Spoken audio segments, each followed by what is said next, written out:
So yeah, I bought a car. You bought a car. I bought a car. It's been about 20 years since I bought a personal transportation. I said, Ken, this is something we need to talk about. Yeah, you did. And I said, okay, we can talk about it. So how does an automotive journalist who's been driving pretty much everything and anything in all price ranges buy a car? Well, first, by taking some of my own advice. I did some research. Now, I'm kind of a, if you will, vanilla sort of guy when it comes to my taste in vehicles, simply because practicality, affordability, and reliability are issues that matter to me. I had a set amount that I was prepared to spend. I didn't want a vehicle that was too old. And I'm like most Americans, although I thought I was going to buy a passenger car, I ended up buying a crossover. I really did, but I got a heck of a deal on it. Yeah. You know, I bought a crossover that was 3 years old, that had right around 25,000 miles on it, and was decently equipped. Did it have every bell and whistle I could possibly get? No, it didn't. And I was fortunate, I will say this, because of a particular situation I had come into, I was able to pay cash for the car, so I didn't have to go through financing and credit checks and all that, which was good. But let's back up a minute. I did look because I wanted to learn about the vehicle, so I researched it. And I got to tell you, the vehicle, and I'm going to save the name of the vehicle for last, and I have my reasons for that. But the vehicle, for some time, ironically, in its previous configurations, not only did not like it, I rather hated it. I didn't like the styling. I didn't like anything about it. They redesigned it in 2018. I saw it at the Chicago Auto Show, and I fell head over heels in love. I liked the look. I liked the size. I liked the feel. Although, funny thing, never got to drive one. Did not get a chance to drive one until I started actually being in the market, and I drove several. I drove an all-wheel drive. I drove one with the optional engine. I drove several with the base engine. Now, the Auto Buff magazine says the thing's underpowered. Well, you know, it's not. Am I going to burn rubber at a light? No. Yeah. You know, am I going to have, it's not the pull purpose. away? No. It's every day I want something reliable that will hold its own in the highway. You know, I'm not in danger that it's so slow that I'm going to get hit by something. It's not that slow. You know, and I wanted it to be versatile. I mean, I got grandkids and things, and sometimes the wife wants to haul stuff, and I definitely wanted something bigger than what she was driving. And I think that might have spoiled me because she has a small crossover that she bought new 3 years ago. Okay. And she wanted her car back, actually, because I'd been driving it in it, you know, when I wasn't getting cars to test drive. Yep. So I was driving her car, and she wanted her car back. So in any case, I did what I would suggest any person looking to buy a vehicle, used or new, would do. I went to the internet. I looked around. I checked dealer inventory.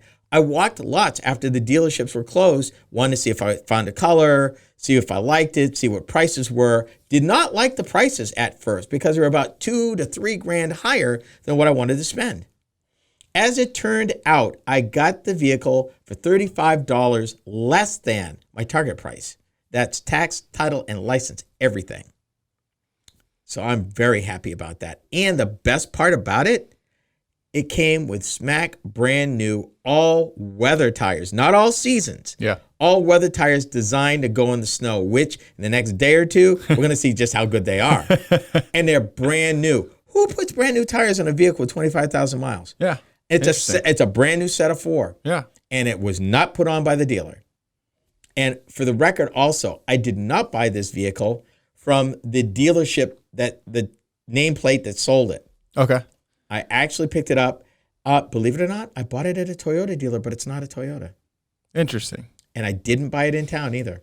And before you get, I don't know how close you are to naming it, but did this get narrowed down to this particular vehicle pretty quick, or did you have a list with a couple others? I thought I had a list, but as it turned out and I started looking. What was the other one you were considering maybe?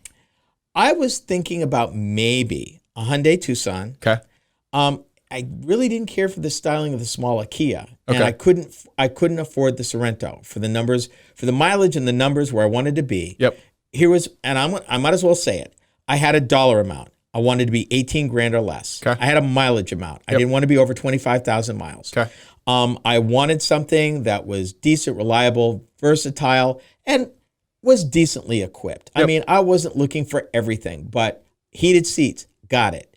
A power lift back, that my wife doesn't have, got it. XM radio, believe it or not, got it. Yep. You know, I've got all the things that matter to me, you know, which I don't need much. You know, it nice split fold down rear seat that folds flat, and it had to feel good and be a good size. Yeah. You know, I didn't want something really big, and I didn't want something really small. Yep. And I feel that this vehicle kind of is the happy medium. Yeah. Excuse me, it's the happy medium. I checked with my insurance agent while I was at it long before I bought the vehicle to get an idea.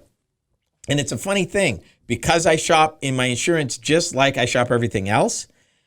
I didn't like the original price they quoted me with the insurance company we were with for my wife's car.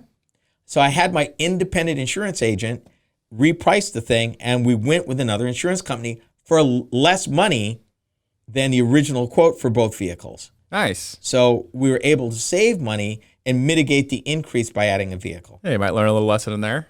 Yeah, well, you shop everything. And I've always said this, that you shop your money, you shop your insurance, you shop your car. You do it all because you can always get a better deal. Yeah, and it adds up. And it adds up. Because they made so many of the vehicle that I ended up buying, and it's not unusual, it's a very popular vehicle. And why did I do that? That is also part of the theme. One, if you buy a vehicle, particularly if you're buying used, that was a lot made of, parts, service, and people knowing how to fix it over time.